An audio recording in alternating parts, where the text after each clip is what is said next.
Bonjour à tous et à toutes. Aujourd'hui, une vidéo un peu spéciale que j'avais pas prévu de faire avec la sortie de Tenet, que j'ai fait une critique d'ailleurs sur la chaîne. J'ai décidé de faire un classement de tous les films de Christopher Nolan. Il y en a fait 11 en tout avec Tenet. Donc, je vais y aller avec le film que j'aime le moins jusqu'au film que je préfère de Christopher Nolan.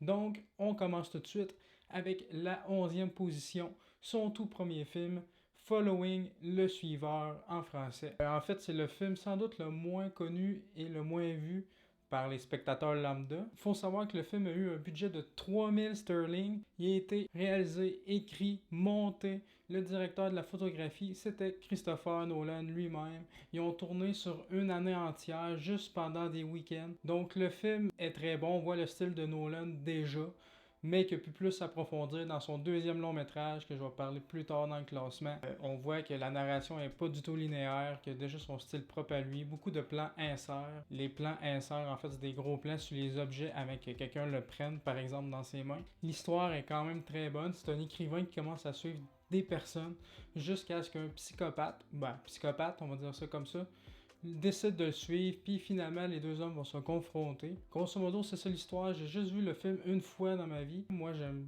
tous les films de Christopher Nolan, mais pour être honnête, c'est celui que j'ai moins préféré. On ressent le manque de budget, malgré une réalisation quand même bonne. Le film est en noir et blanc entièrement, mais je trouve que Christopher Nolan a pu plus approfondir son style dans son deuxième long métrage.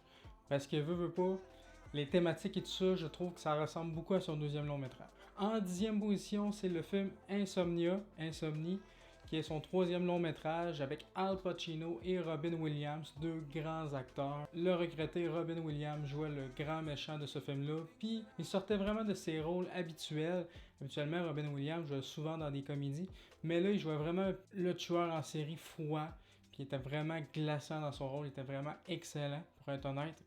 Moi, en fait, pourquoi que ce film-là est juste en 10e place, c'est parce que je trouve que c'est le film Christopher Nolan le plus lambda dans toute sa filmographie. On voit que c'est un film qui était confié à Christopher Nolan parce qu'il venait de faire un gros film, son deuxième film. Puis là, ça a été plus une commande de studio que lui-même. D'ailleurs, si je me trompe pas, c'est le seul film de Christopher Nolan qui n'a pas été écrit par lui-même ou par son petit frère Jonathan Nolan. C'est le seul film qu'il a fait qui a eu d'autres scénaristes par rapport. Je vais dire ça comme ça. Puis je trouve, malgré les deux grands acteurs, Al Pacino et Robin Williams, je trouve que le film Insomnia, je trouve que justement, je joue pas assez avec la thématique de l'insomnie qu'on voit par rapport au personnage principal incarné par Al Pacino. Je trouve que ça n'a pas été assez approfondi. Sinon, peut-être que le film aurait été beaucoup mieux que ça dans mon classement. Mais à cause de ça, sa thématique n'a pas été tellement exploitée à fond. Puis en fait, au final, le film, c'est juste une enquête policière comme qu'on peut voir dans plusieurs autres films. Puis Nolan s'est pas vraiment démarqué dans ce film-là. En 9e position, c'est le film Dunkirk. Je trouve que personnellement, Dunkirk est un des moins bons films de Christopher Nolan pour plusieurs raisons. Tous les personnages sont assez froids, on a de la difficulté à s'attacher à eux parce qu'ils sont froids, ils manquent d'émotion, mais aussi parce qu'on connaît absolument rien de ces personnages-là, on les suit, puis c'est juste ça. Surtout les deux soldats qu'on suit, je trouve qu'il manque un peu de charisme. Et je trouve personnellement que le film de guerre n'est pas vraiment le style à Christopher Nolan. Justement, dans un film de guerre, on s'attend à avoir des grosses explosions, des grosses scènes de fusillade épiques. Mais dans ce film-là, dans Dunkirk, c'est pas ça que Christopher Nolan veut. Il veut raconter son histoire d'une manière différente, mais d'un style différent, avec une narration différente. Puis c'est justement ça que j'ai plus ou moins apprécié. Faire des timelines différentes au cours du film avec différents personnages, moi j'ai trouvé que c'était pas vraiment nécessaire, mais c'est le style de Nolan. Il a voulu mettre son style dans un film de guerre, mais je trouve que ça marchait plus ou moins. Pour moi, il est juste 9e dans sa filmographie. En 8e position, on a le dernier chapitre des aventures du Chevalier Noir de Batman, The Dark Knight Rises. Conclusion qui a fait beaucoup, qui a été beaucoup mitigée par rapport surtout à la scène de la mort du personnage de Miranda Tate, incarné par Marion Cotillard. À l'époque, quand c'est sorti, il y a eu plusieurs personnes qui ont ri de sa mort, qui était plutôt mal jouée. Moi, en fait, j'ai beaucoup aimé le film quand même, mais je trouve dans les Batman, c'est sans doute le moins bon, facilement le moins bon. Déjà, il y a eu des réécritures de scénario parce que Heath Ledger, qui jouait le Joker dans le deuxième film, est mort parce que le Joker devait apparaître dans ce film-là. Puis finalement, ils ont décidé de pas trouver un autre acteur parce que il était irremplaçable dans ce rôle-là, dans cette version de Joker-là. Donc, ils ont juste décidé de supprimer le personnage du troisième film. Puis, je trouve ça dommage qu'on voit Batman en costume, quoi, 15-20 minutes dans le film, parce que c'est un Batman détruit qui est tanné, puis finalement, il se fait avoir comme un pigeon, il se fait enfermer. En septième position, on a son nouveau film qui est actuellement au cinéma, Tenet. Pour moi, en fait, c'est un peu les mêmes raisons que le film Dunkirk. Mais par contre, les scènes d'action étaient beaucoup mieux filmées que dans Dunkirk, justement. D'où sa septième place.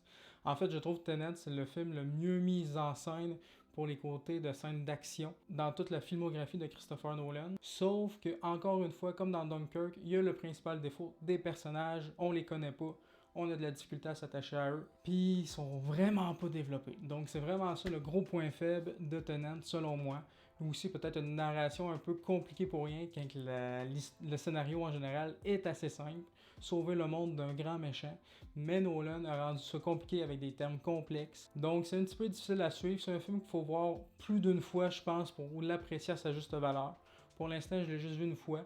Peut-être que je vais l'écouter 2-3 fois, peut-être qu'il va monter dans mon classement, mais pour l'instant, il est en 7e position, puis je trouve qu'il le mérite amplement. En 6e position, c'est le 4e film de Christopher Nolan, les premières aventures de Batman, Batman Begins, Batman le commencement.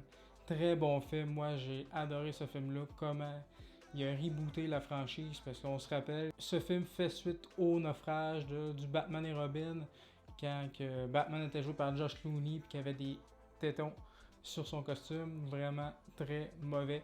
On pensait pas avoir un Batman vraiment plus sombre, ben on l'a eu avec ce film-là. Donc vraiment, ça a été une surprise totale. Moi, j'ai adoré Ra's al Ghul, joué par Liam Neeson, vraiment charismatique, vraiment très bon dans son rôle. Le film est vraiment très bon, même si c'est vrai que l'intrigue, c'est long avant que ça se mette en place. L'histoire est vraiment très longue. Il y a peut-être 10 minutes qui auraient pu être coupées facilement, mais au moins on s'attache au personnage, on s'identifie à Bruce Wayne, puis on comprend toute la tragédie qui est autour du personnage et pourquoi il devient le Batman. À partir de là, je trouve que les films de Christopher Nolan sont vraiment tous très bons, vraiment excellents même. Puis je trouve pratiquement qu'il n'y a aucun défaut à partir de la 5e position. Et oui, on y va avec son deuxième film. Il y en a peut-être certains qui ne seraient pas d'accord avec moi. Mais je trouve que le 5e meilleur film de Nolan, c'est Memento, son deuxième film, qui a les mêmes thématiques un peu que son premier film Following. Memento, en fait, ce que j'ai beaucoup aimé, c'est son style de narration complexe, qui est pas linéaire. Il joue à fond avec le thème de l'amnésie du personnage, contrairement à Insomnios, qui jouait pas tant à fond sur la thématique de l'insomnie du personnage, justement. Là, dans ce film-là, Nolan en profite, l'exploite à fond. Il y a même des passages en noir et blanc avec d'autres personnages. Le personnage de Sammy, je crois, de mémoire, avec des acteurs très charismatiques. Guy Pearce, il n'a jamais été aussi bon que dans ce film-là. Vraiment, le film suit le personnage, c'est vraiment très bon, avec un twist final vraiment inattendu, vraiment perturbant, bouleversant. Le film est bon de A à Z pour un film, pour un deuxième film, pour un film à pas trop gros budget, le film, là, pour vrai, il vaut vraiment la peine. En 4e position, sans doute le film de Nolan le plus aimé, le plus apprécié du public, c'est le film Inception avec son casting de malade, Leonardo DiCaprio, Joseph Gordon-Levitt, Tom Hardy, Ellen Page, Cillian Murphy et j'en passe. Vraiment, c'est son plus gros casting dans un film, je trouve personnellement. Et le film est vraiment très bon. On connaît tous les personnages, toute l'équipe, contrairement au film Tenet où tu connais pas l'équipe. Là, on s'attache tous à eux un minimum, surtout au personnage de Leonardo DiCaprio. On connaît le personnage de Leonardo DiCaprio dans le film qui a perdu sa femme à cause justement de l'Inception. Et la fin, que dire, la fin fait toujours débat. On ne sait pas s'il est dans un rêve ou pas. Peut-être qu'il est dans un rêve ou dans la réalité, on ne sait pas, vu qu'on voit pas la toupie tomber avant les dernières images du film. C'est un film qui est resté dans les mémoires pour ses effets spéciaux, pour son casting, pour ses personnages, pour ses scènes d'action vraiment tiré des films James Bond, d'espionnage, surtout à la fin quand c'est enneigé. Donc vraiment, le film tire son épingle du jeu dans la filmographie de Christopher Nolan. Et sans doute que pour certains, c'est le meilleur film de Christopher Nolan, mais pas pour moi. En 3e position, on a Le Prestige avec Hugh Jackman, Christian Bale et Scarlett Johansson. J'ai vraiment aimé l'amitié et ensuite la rivalité des deux magiciens, mais le film explique vraiment bien la thématique des magiciens, comment ils font leur tour. Tu te demandes tout le long du film qui va gagner entre les deux magiciens. C'est quoi le fameux tour du personnage de Christian Bale qu'on veut connaître le secret en tant que spectateur. Vraiment très beau film, très bon. En deuxième position, on retrouve bien sûr le film The Dark Knight. Ça, c'est le film que tout le monde adore de Christopher Nolan, à cause surtout du Joker interprété par Heath Ledger, qui est vraiment formidable dans son rôle, très charismatique. Juste la scène quand il fait exploser l'hôpital, qui actionne sur le bouton. Christian Bale joue un Batman tourmenté par ce psychopathe. Il y a aussi le personnage de Doubleface qui justement devient Doubleface dans le film, qui devient méchant à cause du Joker, à cause de ce qu'il a fait subir. Donc vraiment le film a des grosses thématiques torturées, c'est très sombre, joué par des acteurs très charismatiques, très bons dans leur rôle. On comprend l'histoire, les valeurs des personnages, les objectifs des personnages. C'est vraiment très bien mis en scène. Il y a des scènes spectaculaires. On est dedans tout le long. Le film nous tient en haleine dès les premières minutes du film jusqu'à la fin. Le film a aucun défaut pratiquement. Et en première position, mon film préféré de Christopher Nolan. Plusieurs ne seront pas d'accord avec moi, mais moi, mon préféré de Christopher Nolan, c'est le film Interstellar, avec encore une fois un très gros casting. Matthew McConaughey, Anne Hathaway, Jessica Chastain, Casey Affleck, Michael Caine, etc., etc.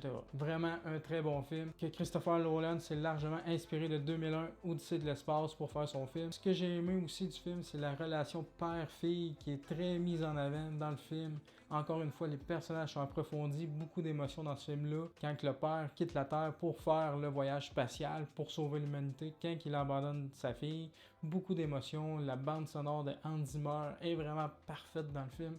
Et c'est pour toutes ces raisons que le film, pour moi, c'est le meilleur de Christopher Nolan, avec un petit twist intéressant, un happy ending, mais pas trop non plus, avec une petite fin ouverte, basée sur vraiment des théories scientifiques de Kip Thorne. Il a été consultant sur le film, donc vraiment très intéressant, très bien mis en scène, des scènes époustouflantes.